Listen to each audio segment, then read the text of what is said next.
Every founder that has failed to scale has made these mistakes. And rest easy, because the founders that have scaled, most of them have made these mistakes as well. So the first blunder to avoid is trying to start new businesses when you haven't maximized your first one. And I've been guilty of doing this many times because that is the type of person I am. I like to try new things, and that makes me get shiny object syndrome fairly easily. And that is a problem with entrepreneurs. We like exploring, we like dreaming, we like trying new things, we are the visionaries. What ends up happening is you decide to start this software business over here, and then you decide to start a blockchain thing over here, and then you try to start this education thing over here, and then you decide to acquire things that don't even make sense for your business. And what ends up happening is your core business starts to suffer. And I see this happening all the time, especially with young agency owners. And if you don't keep the main thing, then the main thing suffers. You ultimately have subpar results for everything. What ends up happening is that they could have had something that was really, really, really good, but instead they have 5 things that are mediocre, and they say they have a bunch of different businesses. And I will tell you, the vast majority of people that I've encountered that say they have multiple businesses, they don't do as well as the ones that have one core focus. The second one is trying to sit back and watch people grow. We all have our different kinks, we all have our different quirks, we all have different upbringings. And I would say part of my upbringing was I was used to watching people watch me grow, meaning that if I were to fail, it wasn't like they would come and pick me up. It was like, okay, how are you gonna figure it out? By sitting there and watching someone grow, you have to ask yourself, is that how you're gonna get the most out of that person to help drive the results that you want for your business? Do you have the luxury of waiting an extra month, an extra 2 months, an extra 3 months to watch someone grow? Sure, you should give them some time to develop, some time to ask questions, some time to onboard, but if you're constantly giving more time than you should, that ultimately is detrimental to your business. And the reality is, if you're the leader of the business, that means you're doing it across the board. And everyone else starts to think that that is the norm, to watch people grow. What's important is that you are helping people get better. You're understanding what their struggles are. You're putting supports in place. You're unblocking them, and you are holding them accountable to very specific numbers that they need to hit, and you're setting your expectations high. You're being direct with your feedback.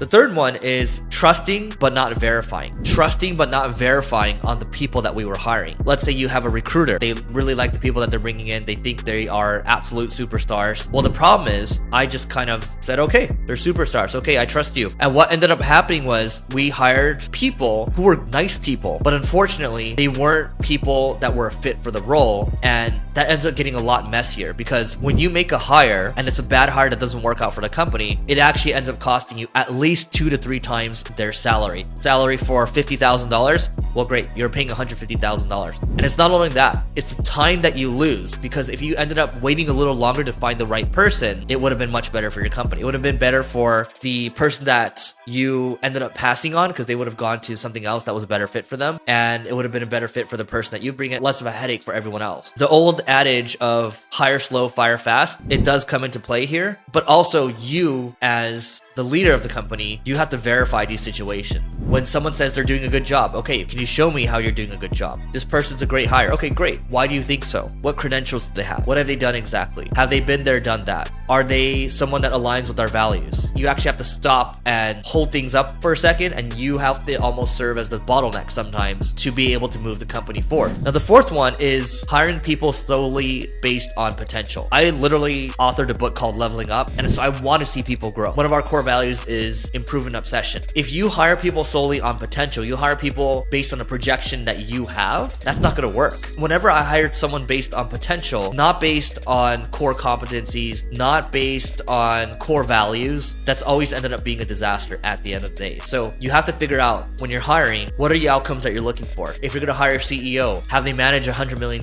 P&L? Have they hired a C-suite before? Have they closed 7 to 8 figure deals before? Maybe even 9 figure deals. And then you grade them A, B, C, D, F. And then you put the competencies down there too. A, B, C, D, F. The values fit. A, B, C, D, F. And then from there, you can craft your job description. You make sure that everyone is super aligned, that as part of your recruiting process, there needs to be outcomes defined first. If there are no outcomes, there's no scorecard, then there's no recruiting. Nothing else is going to happen. Before I continue, I have a mastermind called Leveling Up Founders for people doing 7 figures plus. Some are 8 figures, some are 9 figures.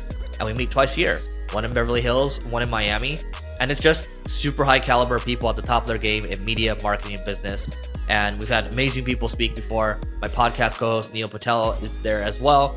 And it's just a great group of people. And ultimately, magic ends up happening when you hang out with high caliber people. And so you can just go check that out, levelingup.com/founders if you want to learn more.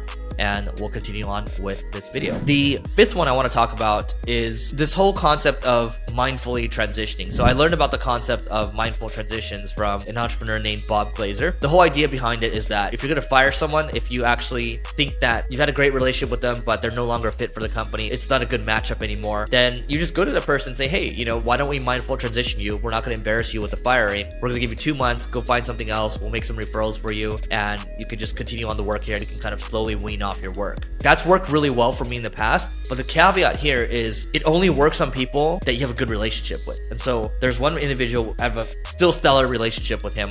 We still text every now and then. He was with the company for 2 to 3 years. It was no longer a fit for both sides, and we both saw the writing on the wall. And the moment he actually gave notice, I said, hey, I got something else for you. And in that case, I had made an introduction to another company, and this person now makes a lot of money. And we still talk, he still helps, and we just have a great relationship. Number 6 is spoiling people in hopes that they would perform better. And so for us as an organization, we try to spoil people with the different benefits that we have. We have tried giving extra days off, things like that. I'll just say that giving people more stuff doesn't necessarily make high performers perform better. High performers want to work on interesting work. They want to work with other high performers, and they want to feel like they're winning.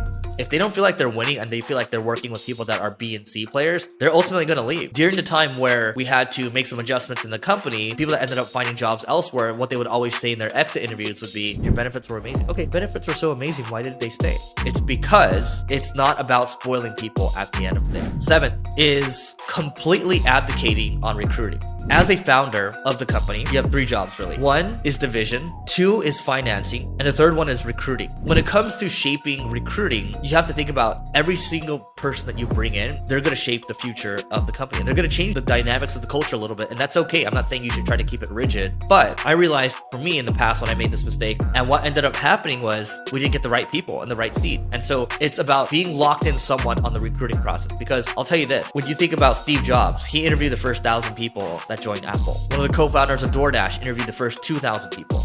Elon Musk is known for interviewing a good chunk of the engineers in SpaceX early days. Same with Bill Gates when it came to Microsoft. George Washington himself, 23,000 soldiers, interviewed and then helped train everyone to build part of the army. Because at the end of the day, everything that happens that is good in the company is because of the people that you brought on. But everything that's bad that happens is because of you, the founder.